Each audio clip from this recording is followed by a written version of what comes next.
అండి. Welcome to our channel. ఇది మౌన హృదయం పార్ట్ 4 అండి. ఎవరైనా పార్ట్ 1 నుంచి పార్ట్ 4 దాకా చూడకపోతే మన ఛానల్లో ఉంది, తప్పకుండా చూసేయండి. పార్ట్ 5 స్టార్ట్ చేస్తున్నా అండి. సూర్య అరుణ్కి వివాహం గురించి, దాని ప్రాముఖ్యత గురించి, 7 అడుగుల గొప్పతనం గురించి వివరిస్తున్నాడు. అది మీకు నేను తెలియజేస్తున్నాను. హిందూ సాంప్రదాయంలో 7 అడుగులు అంటే చాలా పవిత్రమైన భాగం. పెళ్లి సమయంలో వధువు వరుడు కలిసి 7 అడుగులు వేస్తారు. ప్రతి అడుగు ఒక్కో వాగ్దానంను సూచిస్తుంది.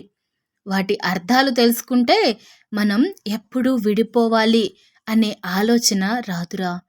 ఆ ప్రమాణం చేసి ఎలా తప్పాలి అనిపిస్తుంది నీకు?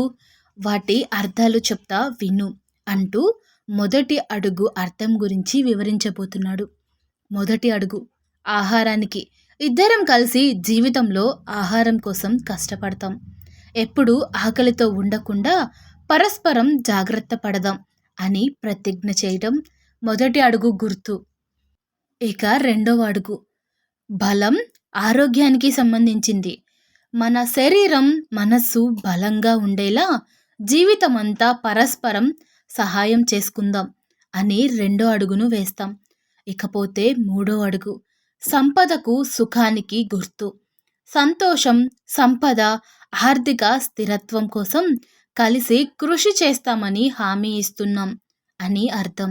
ఇకపోతే నాలుగో అడుగు ప్రేమకు, గౌరవానికి గుర్తు. ఒకరినొకరు ప్రేమతో, గౌరవంతో, విశ్వాసంతో చూడాలని ప్రతిజ్ఞ చేస్తారు. ఇక ఐదవ అడుగు సంతానానికి. మన ఇంటికి సంతానం వస్తే వారిని మంచి మార్గంలో నడిపి ప్రేమతో పెంచుతామని హామీ ఇస్తున్నాము అని అర్థం. ఇక ఆరవ అడుగు స్నేహానికి.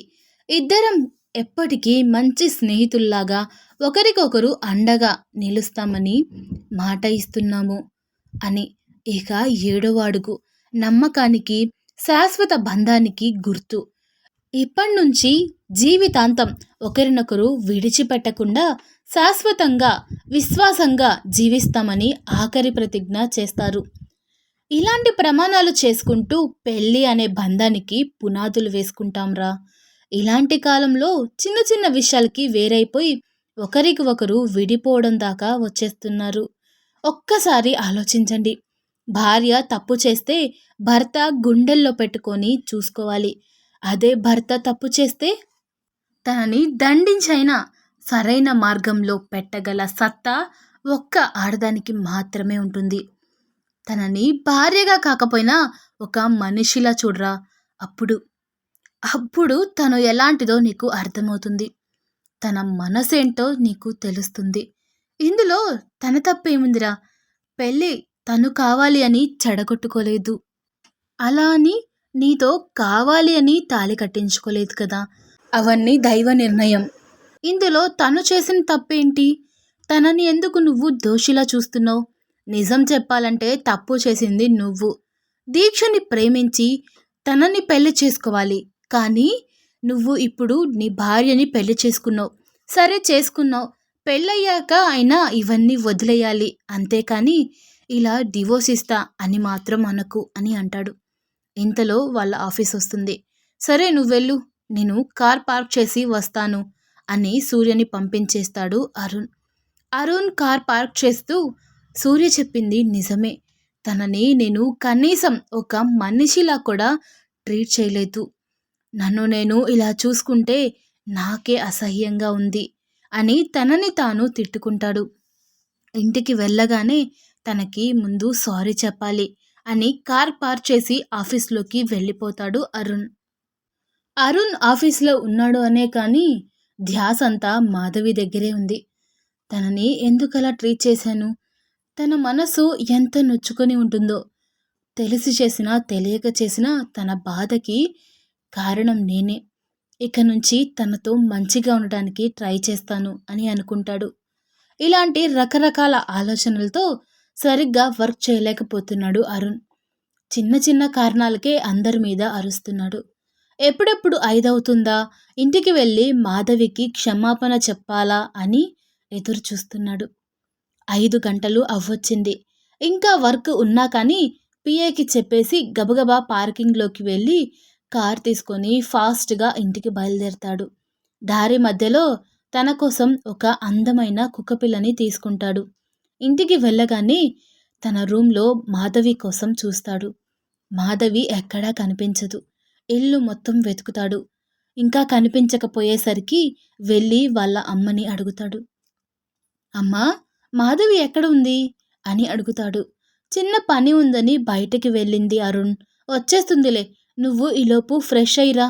నేను నీకోసం స్నాక్స్ రెడీ చేస్తాను అని చెప్పి తనని పంపించేస్తుంది అరుణ్ తల్లి.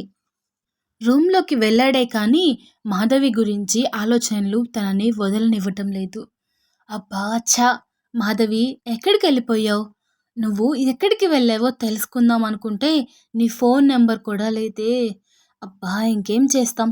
తను వచ్చాక తనతో మాట్లాడాలి అని అనుకొని అలాగే వాష్రూమ్‌కి వెళ్ళి స్నానం చేయడం మొదలుపెడతాడు. ఈలోపు వచ్చిన మాధవిని చూసిన అత్తగారు, "వచ్చావా తల్లీ? ఎక్కడికెళ్ళావు?" అని అడుగుతారు.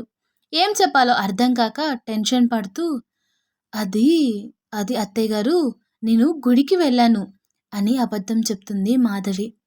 "అవునా? చాలా మంచి పని చేశావు. సరే, అరుణ్ వచ్చి చాలా సేపయింది. ఎందుకో నీకోసం అడుగుతున్నాడు. వెళ్ళమ్మా, వెళ్ళి ఏంటో అడుగు" అని అంటుంది. "నా కోసమా అత్తయ్యగారు?" అని అంటుంది మాధవి. "అవును తల్లి, వెళ్ళు. ఏదైనా ఇంపార్టెంట్ ఏమో, మళ్ళీ కోపం వస్తుంది" అని అంటుంది మాధవి అత్తగారు. "సరే అండి, పైకి వెళ్ళి చూసొస్తాను" అని పైకి వెళ్తుంది మాధవి. వెళ్తుంది అని కానీ అత్తయ్యగారికి అబద్ధం చెప్పాల్సి వచ్చింది. ఇంత మంచిగా నన్ను చూసుకుంటున్నారు. అత్తగారి ఇంట్లో తల్లి లేని లోటు తెలియకుండా ఒక తల్లిలా చూసుకుంటున్నారు. అలాంటి అత్తయ్యగారికి అబద్ధం చెప్పాల్సొచ్చింది. I'm sorry అత్తయ్యగారు.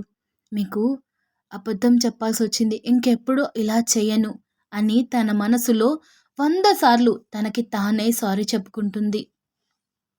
అలా వెళ్తూ మాధవి బెడ్రూమ్ డోర్ ఓపెన్ చేస్తుంది. అప్పుడే స్నానం చేసి టవల్‌తో బయటికి వస్తాడు అరుణ్ కూడా. అలా ఇద్దరు ఒకరికొకరు ఎదురుపడతారు. అలాంటి హఠాత్ పరిణామానికి అరుణ్ గట్టిగా అరుస్తాడు. "సారీ సారీ" అంటూ మాధవి డోర్ క్లోజ్ చేస్తుంది. "ఒసేయ్ మాధవి, నీకసలు బుద్ధుందే? ఇప్పుడే అత్తయ్య గారు చెప్పారు కదా అరుణ్ గారు వచ్చారని. అయినా అలా ఎలా డోర్ తీస్తావు? ఇప్పుడాయన మళ్ళీ ఏమంటారో" అని టెన్షన్ పడుతూ ఉంటుంది. 5 మినిట్స్ తర్వాత అరుణ్ డోర్ తీసి మాధవిని చూస్తాడు. తను, "సారీ అరుణ్ గారు, నేను కావాలని రాలేదు. ఏదో ఆలోచిస్తూ వచ్చేశాను" అని టెన్షన్ పడుతూ ఉంటుంది. తను టెన్షన్ మొత్తం తన నుదుటి మీద కారే చెమటే చెప్తుంది. తను ఎంత భయపడిపోతుందో అని. అవన్నీ గమనిస్తున్న అరుణ్ మనసులో, "అయ్యో! ఇంత వణికిపోతుందే. నేను ఎంత భయపెట్టి ఉంటానో" అని తనని తానే తిట్టుకొని, "మాధవి, నీకొక విషయం చెప్పాలి" అని అంటాడు. దానికి మాధవి, "నాకు తెలుసు అరుణ్ గారు, మీరు ఏం చెప్పాలి అని అనుకుంటున్నారో" అంటుంది. "ఏంటి? నీకు ముందే తెలుసా?" అని అడుగుతాడు. "హా! నిన్న రాత్రి మీరు తాగిన మత్తులో మొత్తం చెప్పేశారు." "ఏంటి? మొత్తం చెప్పేశానా? ఏం చెప్పాను?" అని అడుగుతాడు అరుణ్. "మీరు, దీక్ష గారు ఏం మాట్లాడుకున్నారో మొత్తం చెప్పారు. నాతో మీకు విడాకులు కావాలి అని చెప్పిందంట కదా మాధవి. అప్పుడు తను మిమ్మల్ని పెళ్లి చేసుకుంటుంది అని కూడా చెప్పిందంట కదా" అని అడిగింది. "మీరు తనని ప్రాణం కన్నా ఎక్కువగా ప్రేమించారు. నన్ను పెద్దల బలవంతం మీద పెళ్లి చేసుకున్నారు. అందుకే మీకు దూరం అయ్యి మీ ప్రేమను మీకు దగ్గర చేయాలి అని అనుకుంటున్నాను" అని అంటుంది. "ఇందాక లాయర్ దగ్గరికి వెళ్ళి వచ్చాను. 1 వీక్ అయింది అంటున్నావు పెళ్ళయ్యి. విడాకులు రావడం కష్టమే అని చెప్పారు. కనీసం 1 సంవత్సరమైనా కలిసి ఉండాలని, అప్పుడే విడాకులకి అప్లై చేయాలని చెప్పారు. ఇక చేసేదేమీ లేక వచ్చేశాను" అని చెప్తుంది మాధవి. "మీరేం భయపడకండి. సంవత్సరం ఎంతలో గడుస్తుంది. అప్పటిదాకా ఇంట్లో భార్యాభర్తల్లా నటిద్దాం. ఆ తర్వాత చిన్న చిన్న గొడవలతో మొదలుపెట్టి విడాకులు తీసుకోవచ్చు" అని చెప్తుంది మాధవి. ఒక్కసారిగా షాక్‌లో ఉన్న అరుణ్‌కి ఏం చెప్పాలో కూడా అర్థం కావటం లేదు. నేను తనకి సారీ చెప్దాం అనుకుంటే తనే నాకు షాక్ ఇచ్చిందేంటి అని అనుకుంటూ అలానే ఉండిపోతాడు అరుణ్. ఇంతలో మాధవి కలగజేసుకొని, అరుణ్ గారు, అరుణ్ గారు అంటూ తనని పిలుస్తుంది. దెబ్బకి అరుణ్ బాబు గారు షాక్ అయ్యి, షాక్ నుంచి బయటకి తేరుకొని వచ్చి ఏదో ఆలోచిస్తూ ఉంటాడు. ఇంతలో మాధవి, అరుణ్ గారు మీకు ఓకే కదా అని అడుగుతుంది. అరుణ్ కూడా ఆలోచనలోనే ఉంటూ ఏం చెప్పాలో ఆలోచించకుండా ఓకే అని చెప్పేస్తాడు. ఇదేనండి స్టోరీ. పార్ట్ 6 కోసం రేపటిదాకా వెయిట్ చేయండి. మాధవి మీద అరుణ్కి సాఫ్ట్ కార్నర్ ఏర్పడింది. మరి మాధవి ఏమో అరుణ్కి విడాకులు ఇవ్వాలి అని అనుకుంటుంది. మరి వీళ్ళిద్దరి ప్రేమ కథ ముందుకు వెళ్తుందా లేక ఇంతటితో ఆగిపోతుందా?